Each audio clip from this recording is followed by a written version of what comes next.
आज म मेरा मित्र अमनको कथा भन्दैछु। अमन बहिरा अपाङ्गता भएका व्यक्ति हुन् भनेको उनी सुन्न पनि सक्दैनन्, बोल्न पनि सक्दैनन्। एक दिनको कुरो, कामबाट फर्केर आउँदै गर्दा साँझको समयमा अज्ञात व्यक्तिहरूले उनलाई समाएर मजाले पिटे। धेरै दर्दनाक तरिकाले उनलाई पिटे। उनका चोटपटकहरू पनि हातभरि लागेको थिए। नजिकको प्रहरी स्टेशनसम्म अमन आफूलाई बल गरेर पुर्याए ताकि त्यहाँ गएर उनले न्याय पाउँछु भन्ने अपेक्षा राखेका थिए। जब त्यहाँ गएर आफ्ना कुराहरू व्यक्त गर्न थाले, प्रहरीहरू छक्क परे। इन्सपेक्टर साहबले भन्नुभयो, के भन्छ यो? कहाँबाट कस्ता कस्ता मान्छे आउँछन् यतिखेर?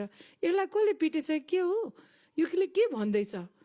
के आफै कुटेर आए? यस्ताहरूले त कुट्छन् पनि भनेर उनी माथि भन्न लागे। उनले निकै प्रयास गरे, म माथि कुटपिट भयो, मलाई न्याय दिनुस् भनेर उनले पुकार गरे। तर उनको आवाज औलाको इसाराले गरिने भएको कारणले कसैले पनि बुझेनन्। उल्टे उसमाथि विभिन्न दोष लगाएर पठाए। पछि यो त बहिरा अपाङ्गता रहेछ, यसको निम्ति दोभाषे बोलाउनु पर्छ भन्ने कुराहरू चर्चामा आयो। तर निकै समय कुर्दै गर्दा पनि दोभाषे कहिले पनि आएन। त्यस पछाडि अमन निराश भएर फर्के आए। उनले यो विचार गरे कि मैले यो देशमा न्याय पाउने रहेछु। म अपाङ्गता भएर जन्मेको कारणले गर्दा मलाई बुझ्ने न प्रहरी प्रशासन छ, न न्यायालय नै छ, न अस्पताल नै छ, न कुनै त्यस्ता सामाजिक अथवा सरकारी निकायहरू छन् जहाँ मेरो निम्ति आवाज बनिदिने व्यक्तिहरू राखिएको छ। उनले आफूलाई अन्यायमा परेको महसुस गरे र उनले न्याय पाएनन्। यस्ता धेरै बहिरा अपाङ्गता भएका व्यक्तिहरू छन् जो आज न्याय पाउँदैनन्, किनभने हाम्रो राष्ट्रले उनीहरूको भाषालाई ट्रान्सलेट गरिदिने दोभाषेको व्यवस्था गरेको छैन। हुन त अन्य विकसित राष्ट्रहरूमा यो सुविधा प्रदान छ, तर हाम्रो राष्ट्रमा यी कुराहरूको सुविधा छैन। त्यो भएको कारणले गर्दा बहिरा अपाङ्गता भएको व्यक्तिले